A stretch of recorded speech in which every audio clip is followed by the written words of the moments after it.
안녕하세요. 노동자연대 TV 시청자 여러분. 저는 노동자연대 신문의 국제 담당 기자 이원웅입니다. 오늘은 이스라엘의 가자 침공과 새로운 중동 전쟁의 위험이라는 주제로 얘기를 해보려고 합니다. 지난 10월 7일 하마스와 그 밖의 팔레스타인 저항운동 조직들이 이스라엘에 대한 공격을 감행했습니다. 그 공격은 팔레스타인 문제가 해결되기 전에는 중동에 평화가 올 수 없다는 경고였습니다. 그러나 이스라엘 국가와 미국 등 서방 동맹국들은 오히려 새로운 제국주의 전쟁을 일으켰습니다. 한국 시간으로 10월 29일 일요일 네타냐후는 전쟁의 두 번째 단계를 선언했습니다. 가자 지구에 대한 전면적 지상군 공격을 시작한 것입니다. 네타냐후는 휴전은 없을 것이고 길고 어려운 전쟁이 될 것이라며 장기전을 예고했습니다. 지상전 개시 전에도 이미 이스라엘 군대는 가자 지구에 공격을 퍼부어 수많은 민간인 사상자를 낳고 사회 기반 시설들을 파괴했습니다. 지상전은 더 많은 희생자를 낳을 것입니다. 가자 보건부에 따르면 10월 30일 현재 사망자는 8,000명, 부상자는 2만 1,000명을 넘어섰다고 합니다. 사망자의 73%는 여성과 어린이, 노인이었습니다. 유엔에 따르면 140만 명, 즉 가자 인구의 절반 이상이 피난민이 됐습니다. 연료 부족으로 병원 가동이 중단되는 등 사태가 심각합니다.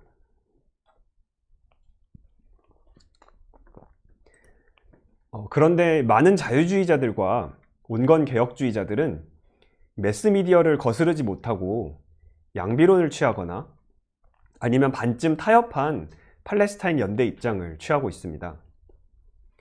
소위 하마스의 만행에 관한 온갖 언론 보도가 넘쳐나 10월 7일 사건의 진정한 성격을 흐려버렸습니다. 팔레스타인을 지지하는 많은 단체들과 개인들도 하마스의 공격을 문제 삼는 태도를 취했습니다. 그들은 사태의 근본적 책임이 이스라엘에 있음을 지적하면서도 하마스의 공격을 비난했습니다. 그러나 억압자와 피억압자가 충돌할 때에는 중립적이거나 양비론의 태도를 취해서는 안 됩니다. 우리는 팔레스타인인들의 자결권과 그들이 이스라엘이라는 식민 정착자 국가에 맞서 무장투쟁을 할 권리를 지지해야 합니다. 팔레스타인 문제는 이스라엘이라는 이 시온주의 식민 정착자 국가가 존재하는 한 해결될 수 없습니다. 이스라엘은 구조적으로 팔레스타인에 대한 강탈과 억압에 바탕을 둔 국가입니다. 이스라엘은 팔레스타인에 유대인만의 국가를 건설하려고 그 땅에 먼저 살던 팔레스타인인들을 강제로 내쫓으면서 건설한 국가입니다. 건국 당시 팔레스타인인 80만 명이 쫓겨났고 그 뒤에도 점령과 강탈이 계속됐습니다. 그것은 강대국의 지원 없이는 불가능한 일이었습니다. 시온주의자들은 강대국의 지원을 받으며 중동에서 서방 제국주의의 이익을 앞장서서 지키는 경비견 구실을 했습니다. 제2차 세계대전 종전 이래 이스라엘은 줄곧 미국 대외 원조의 최대 수혜국이었습니다. 팔레스타인 문제는 이처럼 제국주의의 맥락 속에서만 이해할 수 있는 것입니다. 이스라엘은 팔레스타인인들과 평화롭게 공존할 수 없습니다. 팔레스타인인들을 상대로 끝없는 전쟁을 벌이거나 아니면 이스라엘의 극우의 요구대로 팔레스타인인들을 절멸 또는 완전히 내쫓는 길로 나아갈 수밖에 없습니다. 10월 7일 공격은 이스라엘 국가가 자국 유대인들의 안전도 제대로 보장하지 못한다는 것을 보여줍니다. 시온주의는 자신이 내세우는 역사적 목표조차 제대로 지키지 못하고 있는 것입니다. 식민 정착자 국가로서 이 팔레스타인인들과의 상시적 전쟁 상태, 그리고 이스라엘 사회 내부 모순의 심화, 이것들이 맞물리면서 이스라엘은 갈수록 강경한 시온주의 세력이 득세했습니다. 이것이 현재 네타냐후의 부패한 극우 정부를 낳은 배경입니다. 네타냐후 정부는 하마스의 공격 전까지 바이든 정부의 후원을 받으며 사우디아라비아와의 관계 정상화 협정을 추진하고 있었습니다. 2020년에는 트럼프의 지원 아래 아랍에미리트 연합국과 바레인과의 관계를 정상화하는 아브라함 협정을 체결했습니다. 이란을 견제하려는 걸프 연안국들과의 관계를 좁혀온 것입니다.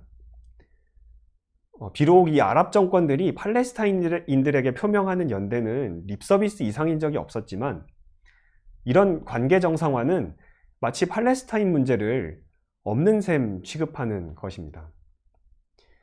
네타냐후 정부는 팔레스타인인들을 무력하게 만들려고 분열을 부추기는 정책도 추진했습니다.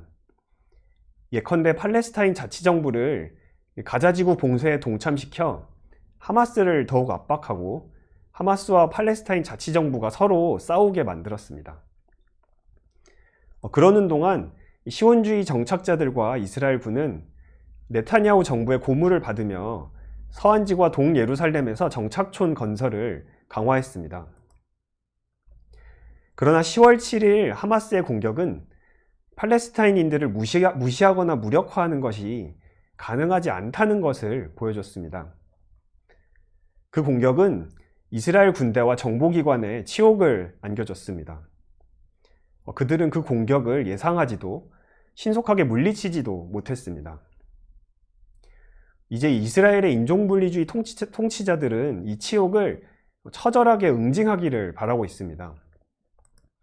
네타냐후 정부 하에서 영향력을 크게 키워온 이스라엘 극우는 이번 전쟁을 이스라엘 점령지에서 팔레스타인인들을 대거 몰아낼 기회로 만들려 합니다. 대대적 강제 이주라는 환상을 실현할 기회로 여기는 것이죠.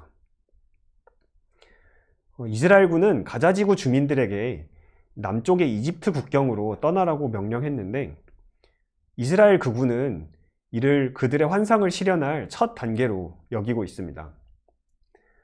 또 이런 상황에서 미국은 국경을 열라고 이집트를 압박하고 있죠.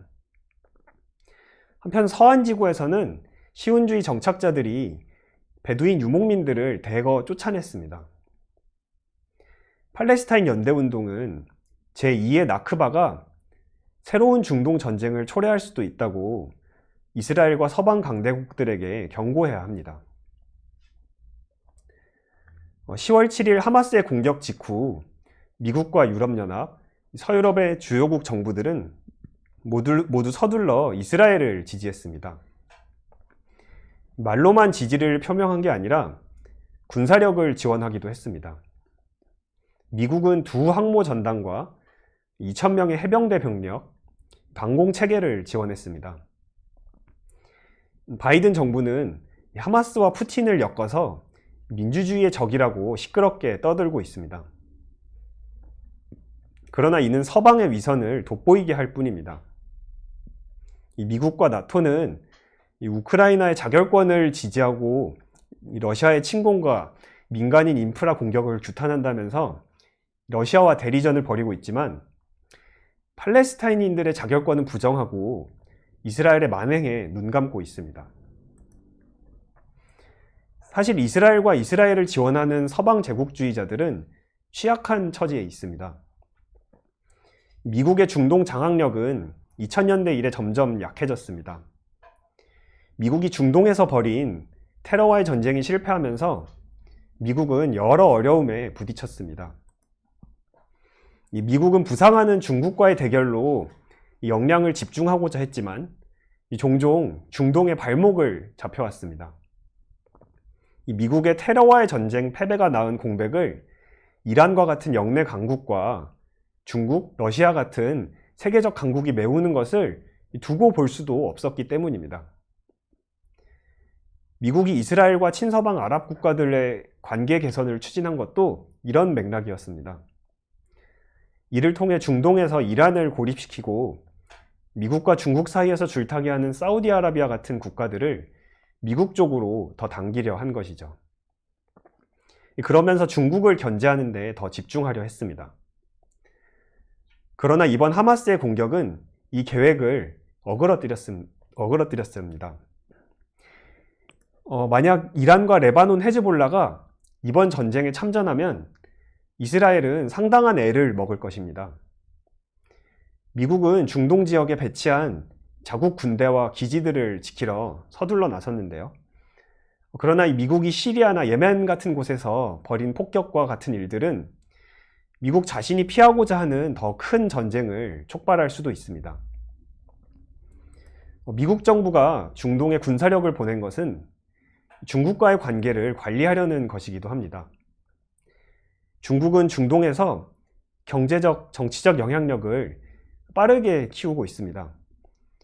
중동의 군사적 긴장 고조는 세계적 차원에서 제국주의 간 경쟁을 심화시킬 수 있습니다.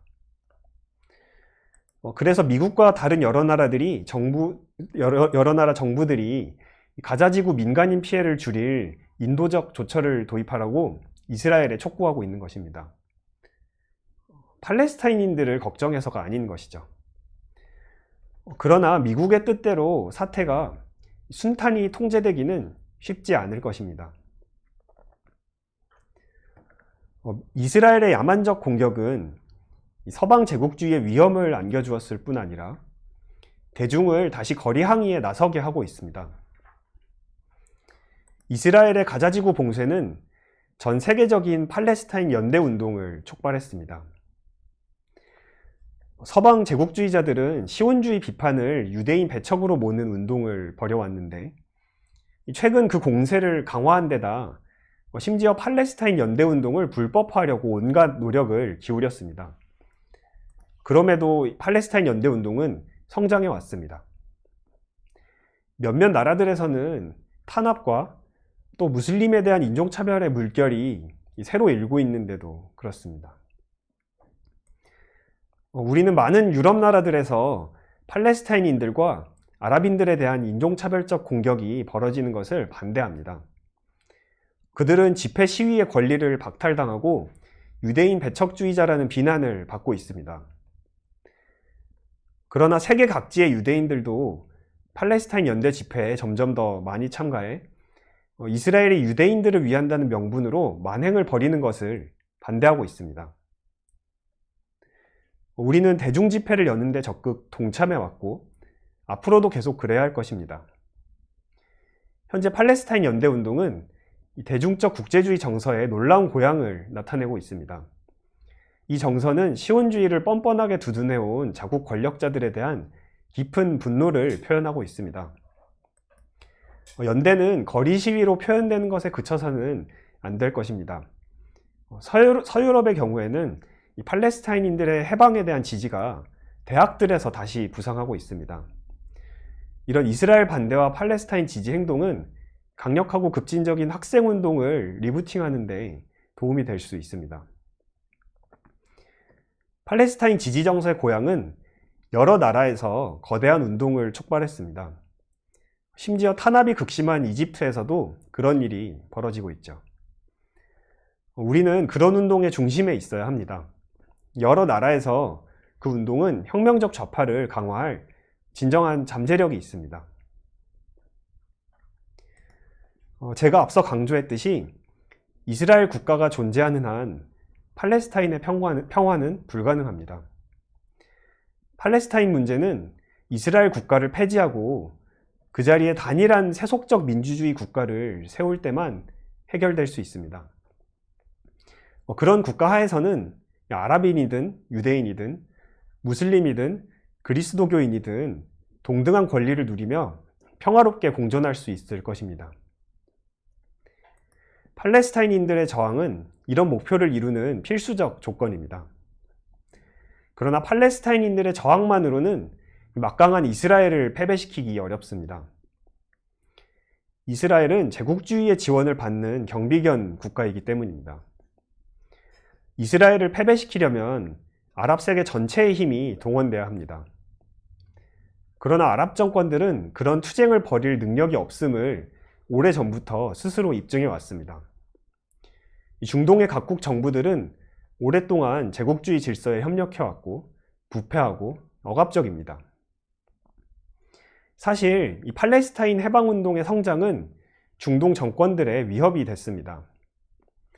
팔레스타인 문제에 대한 그 정권들의 무대응이 분노의 초점이 되고 팔레스타인 난민들의 처지는 현지의 사회적 경제적 요구와 결합되기 쉬웠습니다. 그러나 1960년대, 1970년대에 팔레스타인 해방운동을 이끈 피에로는 그런 가능성을 차단하는 데 주력했습니다. 아랍 정권들의 지지와 지원에 의존하려 했기 때문입니다. 이것이 피에로가 성공하지 못한 주된 이유입니다. 예컨대 팔레스타인 해방운동은 1970년 요르단에서 정권을 위협할 정도로 광범한 지지를 받았는데요. 그러나 피에로를 이끈 파타는 한사코 요르단 정권과 맞서기를 거부했습니다. 그러다 결국 요르단 정권은 팔레스타인인 수천 명을 학살하고 그 운동을 분쇄했습니다. 요르단에서 쫓겨난 피에로는 이후 레바논에서도 비슷한 일을 겪었습니다.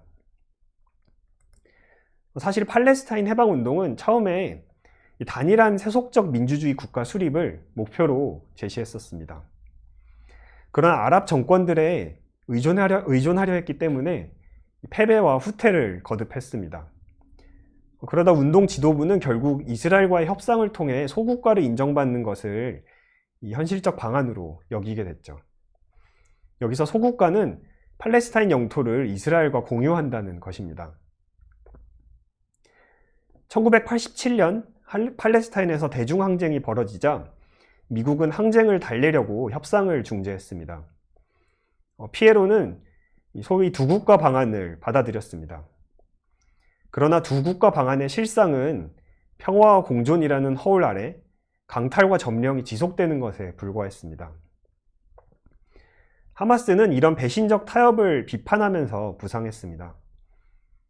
그러나 하마스도 주변국들과 강대국의 협상에 의존하는 약점이 있습니다. 최근 하마스가 이란 대표단과 함께 러시아를 방문한 것도 이런 노선의 연장입니다. 이런 행보는 대중투쟁을 고무하는 데 역효과를 낼 것입니다. 우리는 팔레스타인인들 사이에서 새로운 급진적 투사들이 등장한 것에 주목합니다. 2021년 팔레스타인 전역에서 일어난 항쟁을 계기로 이런 변화가 나타나고 있습니다. 새 세대 투사들은 두 국가 방안과 팔레스타인 자치정부의 추악한 배신을 거부하고 과거의 인티파다와 같은 대중항쟁을 건설하려 하고 있습니다. 아랍 세계의 노동자들이 도시 빈민과 농민을 이끌고 아랍 정권들을 타도하는 사회주의적 혁명이 일어나 성공할 때 비로소 이스라엘에 대한 온전한 승리의 조건을 충족시킬 수 있을 것입니다. 2011년의 항쟁, 또 더 근래에는 알제리와 수단에서 일어난 항쟁들이 중동 지역의 혁명 가능성을 힐끗 보여줬습니다. 현재 아랍 대중은 이스라엘의 야만적인 전쟁에 맞서 팔레스타인인들을 지지하며 다시 거리 항의에 나서고 있습니다. 이 탄압이 극심한 이집트 정권조차도 대중의 분노에 밀려 시위를 허용해야 했습니다. 심각한 생계비 위기 상황에서 이런 시위는 정부에 맞선 투쟁으로 번질 잠재력이 있습니다. 우리는 연대를 꾸준히 건설하며 중동혁명의 가능성이 현실화되기를 바라야 할 것입니다. 제 발제는 여기서 마치겠습니다. 발제를 들으면서 좀 더 알고 싶은 내용도 있으셨을 텐데요. 오늘의 주제를 더 깊이 이해하는 데 도움이 될 만한 글과 영상을 소개해 드리겠습니다. 이스라엘의 잔혹행위는 정당 방위가 아니다라는 글은 그 제목에 나오는 논점뿐 아니라 더 나아가서 팔레스타인인들의 무장저항과 해방의 전략에 관한 폭넓은 문제를 다루고 있으니 꼭 읽어보시길 바랍니다. 또 이 알렉스 캘리니코스의 글은 미국의 중동 장악력이 약화된 가운데 벌어진 이번 전쟁이 미국의 어려움을 어떻게 더 키우고 있는지를 잘 다루고 있습니다. 팔레스타인 문제의 역사, 쟁점들을 더 자세히 알고 싶으신 분들은 여기에 소개된 책들이 도움이 될 것입니다. 더보기란을 보시면 다른 책들도 더 소개되어 있으니 꼭 참고해 주시길 바랍니다. 또 현재 팔레스타인 저항의 쟁점들을 다룬 노동자연대 TV의 영상들도 꼭 보시길 바랍니다. 관련 쟁점을 다룬 온라인 토론의 영상과 지난 팔레스타인 연대 집회 열기를 담은 영상들이 있습니다. 추천 영상을 보시는 김에 노동자연대 TV 채널도 꼭 둘러보시길 바랍니다. 오늘 영상이 유익하셨나요? 그렇다면 좋아요, 채널 구독, 알림 설정, 후원을 부탁드립니다. 그럼 다음에 또 뵙겠습니다. 감사합니다.